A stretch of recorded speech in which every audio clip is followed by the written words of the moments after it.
నమస్కారం. ఈరోజు మనం ఒక ఆసక్తికరమైన కాలానికి వెళ్తున్నాం. 19వ శతాబ్దం భారతదేశం. ఒకవైపు కొత్త పాలన, కొత్త ఆలోచనలు, మరోవైపు ఏళ్లనాటి సంప్రదాయాలు. ఆ సమయంలో సమాజంలో పెద్ద మార్పుల కోసం జరిగిన సామాజిక మత సంస్కరణ ఉద్యమాల గురించి కొంచెం లోతుగా చర్చిద్దాం. మన దగ్గర ఆధునిక భారత చరిత్రకు సంబంధించిన కొన్ని ముఖ్యమైన పత్రాలున్నాయి. వాటి ఆధారంగానే ఈ చర్చ. అసలు ఆ రోజుల్లో మార్పు ఎందుకు అవసరమైంది, ఈ ఉద్యమాలు ఎలా మొదలయ్యాయి, ఇప్పటి మన భారతదేశంపై వాటి ప్రభావం ఏంటి, ఇలాంటి ప్రశ్నలకు సమాధానాలు వెతుకుదాం. ఖచ్చితంగా ఇది చాలా కీలకమైన విషయం కూడా. ఎందుకంటే ఆనాటి పరిస్థితులు, ఆనాటి సంస్కర్తల ఆలోచనలు అవి మన వర్తమానాన్ని కూడా ప్రభావితం చేశాయి. బ్రిటిష్ పాలన, పాశ్చాత్య విద్య, మన సమాజంలోనే ఉన్న కొన్ని లోపాలు ఇవన్నీ కలిసి ఈ ఉద్యమాలకు ఎలా ఊతమిచ్చాయో చూద్దాం. సరే, ముందుగా అసలు విషయానికొద్దాం. ఈ సంస్కరణలు ఎందుకు అవసరమయ్యాయి? అప్పటి పరిస్థితులు అంటే ఎలా ఉండేవి? అంటే 19వ శతాబ్దపు భారతీయ సమాజం అనేక సమస్యలతో ఉండేదన్నమాట.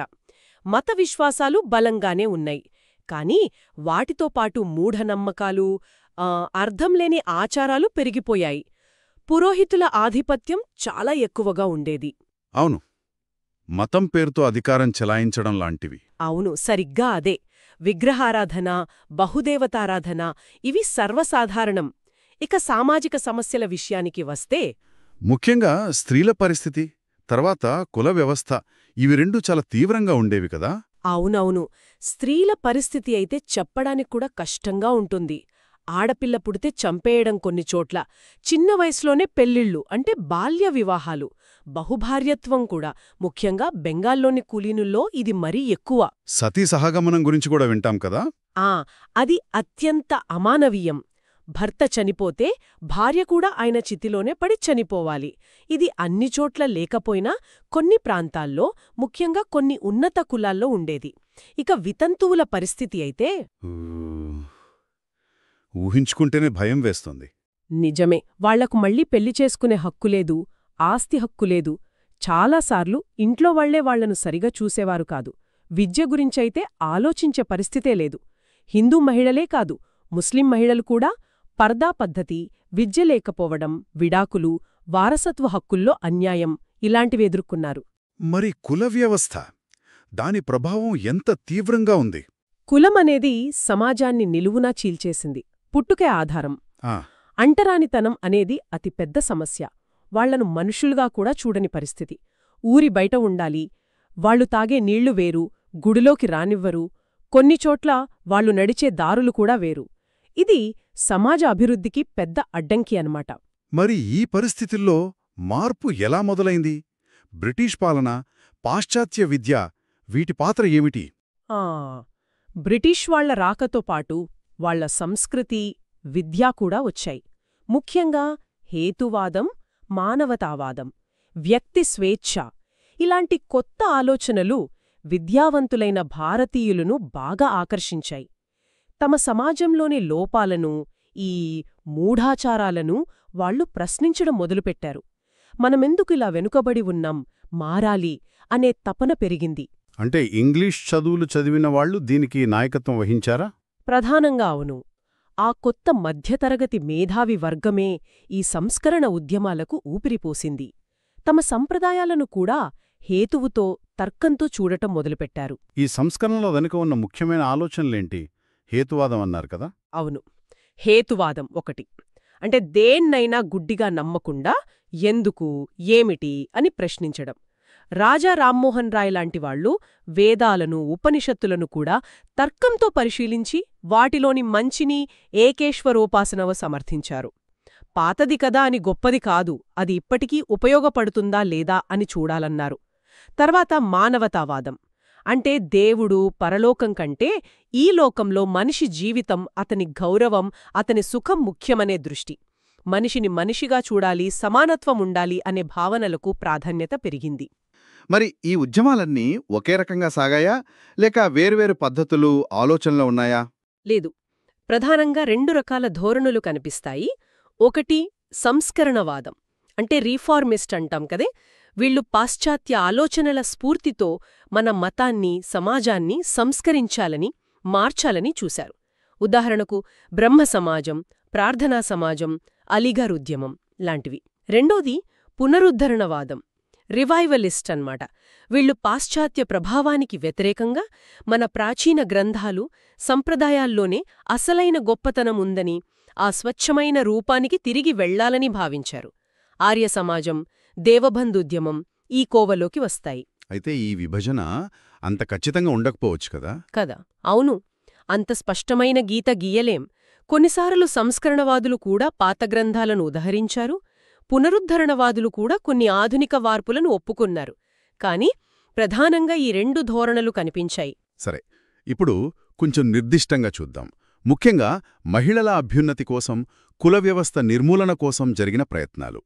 ఇక్కడే కదా అసలు మార్పు మొదలైంది? అడారు రాజా రామ్మోహన్ రాయ్. ఆయన పేరు చెప్పగానే సతీ సహగమన వ్యతిరేక పోరాటం గుర్తుకొస్తుంది. ఆయన పట్టుదల వల్లే 1829లో బ్రిటిష్ ప్రభుత్వం దాన్ని నిషేధిస్తూ చట్టం చేసింది. అలాగే ఆడశిశు హత్యలను ఆపడానికి కూడా కొన్ని చట్టాలొచ్చాయి. వితంతు పునర్వివాహం, ఇది కూడా చాలా ముఖ్యమైన అంశం కదా? దానికోసం ఎవరు ఎక్కువగా కృషి చేశారు? అవును, ఇది చాలా పెద్ద సవాల్. బెంగాల్లో ఈశ్వర్ చంద్ర విద్యాసాగర్ గారు దీనికోసం అపారమైన కృషి చేశారు. ఆయన పండితుడు కదా, ప్రాచీన శాస్త్రాల్లోనే వితంతు వివాహానికి ఆమోదముందని నిరూపించారు. ఆయన ఒత్తిడితోనే 1856లో హిందూ వితంతు పునర్వివాహ చట్టం వచ్చింది. మరి ఇతర ప్రాంతాల్లో? మహారాష్ట్రలో ప్రొఫెసర్ డి.కె. కార్వే గారు, మన తెలుగు ప్రాంతాల్లో కందుకూరి వీరేశలింగం పంతుల్ గారు, వీళ్లు కూడా వితంతువుల కోసం ఎంతో చేశారు. కార్వే గారైతే స్వయంగా ఒక వితంతువును పెళ్లి చేసుకున్నారు, వాళ్లకోసం ఒక ఆశ్రమం, తర్వాత మహిళా విశ్వవిద్యాలయం కూడా స్థాపించారు. వీరేశలింగం గారు కూడా ఎన్నో వితంతు వివాహాలు జరిపించారు. బాల్య వివాహాల గురించి కూడా ఏదో చట్టం వచ్చిందన్నా? అవును, బిఎం మలబారి వంటి సంస్కర్తల కృషి ఫలితంగా 1891లో ఏజ్ ఆఫ్ కన్సెంట్ యాక్ట్ వచ్చింది.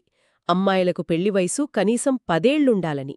తర్వాత 1930లో శారదా చట్టం ద్వారా దాన్ని అమ్మాయిలకు 14, అబ్బాయిలకు 18కి పెంచారు. ఇవన్నీ చిన్న అడుగులే అయినా సరైన దిశలో పడ్డాయి. స్త్రీ విద్య కూడా అంతే ముఖ్యం కదా? చాలా ముఖ్యం. ఎందుకంటే విద్య ఉంటేనే కదా వాళ్లకు తమ హక్కుల గురించి తెలుస్తుంది, వాళ్లు మాట్లాడగలుగుతారు. క్రైస్తవ మిషనరీలు మొదలుపెట్టారు. తర్వాత కలకత్తాలో బెతూన్ స్కూల్, విద్యాసాగర్ గారు బెంగాల్లో ఎన్నో బాలికల పాఠశాలలు పెట్టారు. పూణేలో కార్వే మహిళా విశ్వవిద్యాలయం. ఇవన్నీ స్త్రీ విద్యకు దోహదపడ్డాయి. మహిళా సంఘాలు కూడా ఏర్పడ్డాయా? పండిత రమాబాయి సరస్వతి ఆర్య మహిళా సమాజ్ను స్థాపించారు. తర్వాత సరళాదేవి చౌధురాణి, భారత స్త్రీ మహామండల్, ఇంకా అఖిల భారత మహిళా సదస్సు ఏఐడబ్ల్యూసి. ఇలా మహిళలు కూడా సంఘటితం కావడం మొదలుపెట్టారు. తమ సమస్యల గురించి తామే మాట్లాడుకోవడం, హక్కుల కోసం పోరాడటం ప్రారంభించారు. ఇది నిజంగా గొప్ప మార్పు. మరి రెండో పెద్ద సమస్య కుల వ్యవస్థ. దానిపై పోరాటం ఎలా జరిగింది? అది ఇంకా కష్టం కదా? చాలా కష్టం. ఎందుకంటే అది సమాజంలో అంత లోతుగా పాతుకుపోయింది.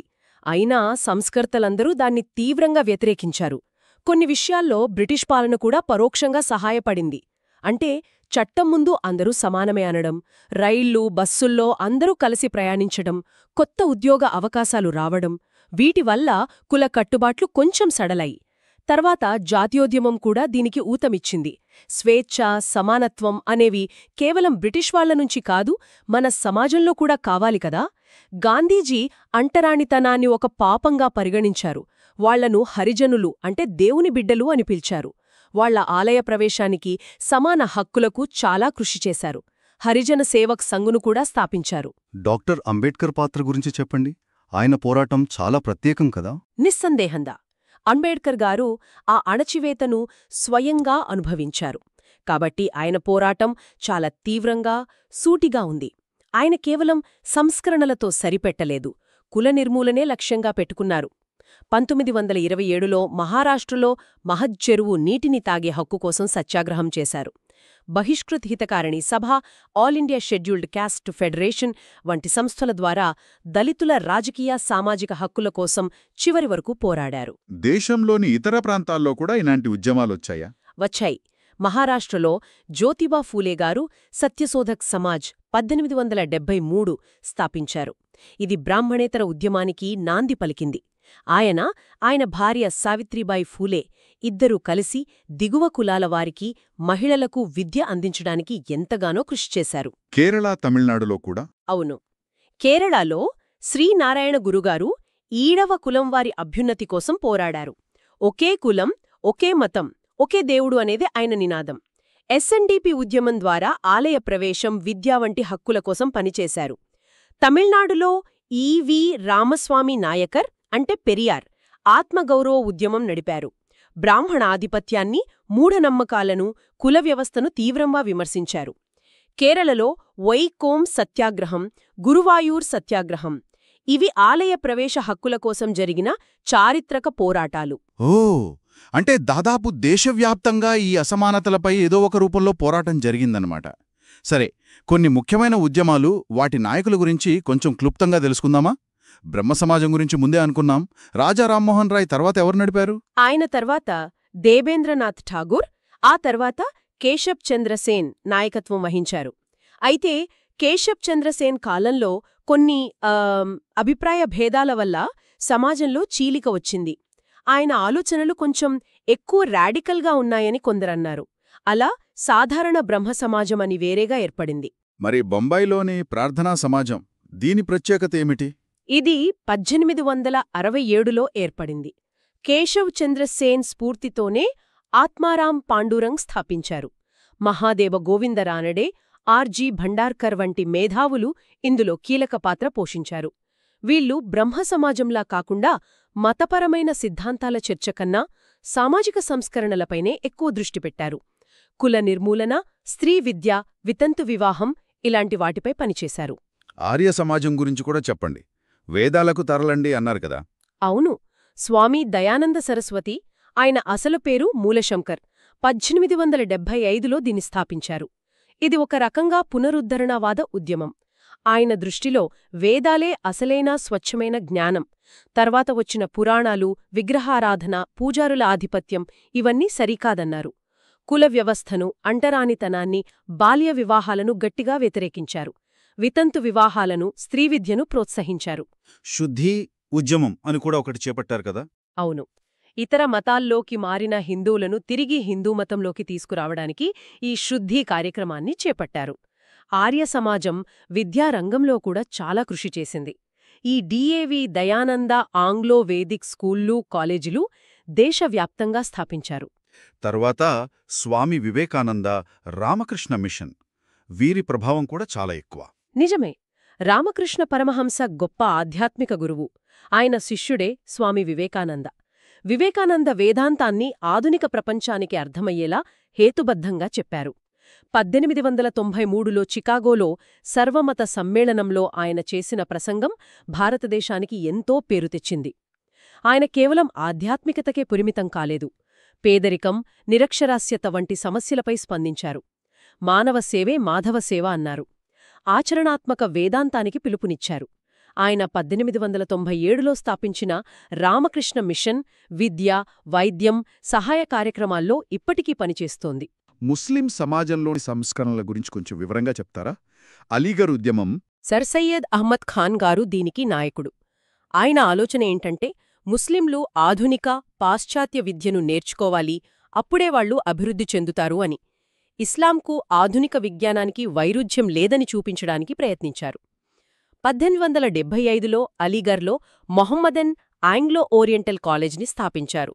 అదే తర్వాత అలీగర్ ముస్లిం యూనివర్సిటీ అయింది. పర్దా, బహుభార్యత్వం లాంటి సాంఘిక దురాచారాల్ని కూడా సంస్కరించాలని ప్రయత్నించారు. అయితే మొదట్లో ఆయన ముస్లింలు రాజకీయాలకు, ముఖ్యంగా కాంగ్రెస్కు దూరంగా ఉండాలని సూచించారు. మరి దేవబంధు ఉద్యమం దీనికి భిన్నమా? అవును. ఇది సంప్రదాయ ముస్లిం పండితుల ఉద్యమం. 1866లో ఉత్తరప్రదేశ్లోని దేవబంధులో మొదలైంది. వీళ్ల లక్ష్యం ఖురాన్, హదీసుల స్వచ్ఛమైన బోధనలను పునరుద్ధరించడం, పాశ్చాత్య సంస్కృతి ప్రభావాన్ని వ్యతిరేకించడం. అలీగర్ ఉద్యమంలా కాకుండా వీళ్లు విదేశీ పాలకులను వ్యతిరేకించారు, జాతీయ కాంగ్రెస్కు మద్దతు తెలిపారు. సిక్కులు, పార్సీలలో జరిగిన సంస్కరణల గురించి కూడా క్లుప్తంగా. పంజాబ్లో సింఘ్ సభా ఉద్యమం 1873 మొదలైంది. సిక్కు మతంలోకి వస్తున్న ఇతర మతాల ప్రభావాలను, క్రైస్తవ మిషనరీల ప్రచారాన్ని అడ్డుకోవడం, సిక్కులకు ఆధునిక విద్యను అందించడం, సిక్కు మత గ్రంథాలను, చరిత్రను ప్రచారం చేయడం ఇవి వాళ్ల లక్ష్యాలు. ఇదే తర్వాత గురుద్వారాలను సంస్కరించడానికి జరిగిన అకాలీ ఉద్యమానికి దారితీసింది. అలాగే బొంబాయిలో పార్సీలు కూడా రహ్నుమాయి మజ్ద యాస్నాన్ సభ 1851ను స్థాపించుకున్నారు. నౌరోజీ ఫుర్దోంజీ, దాదాభాయ్ నౌరోజీ వంటి నాయకులు ఇందులో ఉన్నారు.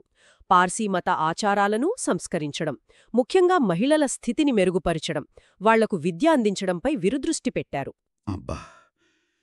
ఇన్ని ఉద్యమాలు, ఇన్ని రకాల ఆలోచనలు, మొత్తంగా చూస్తే ఈ సంస్కరణల వల్ల వచ్చిన మార్పులేంటి? మంచి ఎంత జరిగింది? ఏమైనా ప్రతికూల ప్రభావాలున్నాయా? మంచి ఖచ్చితంగా జరిగింది.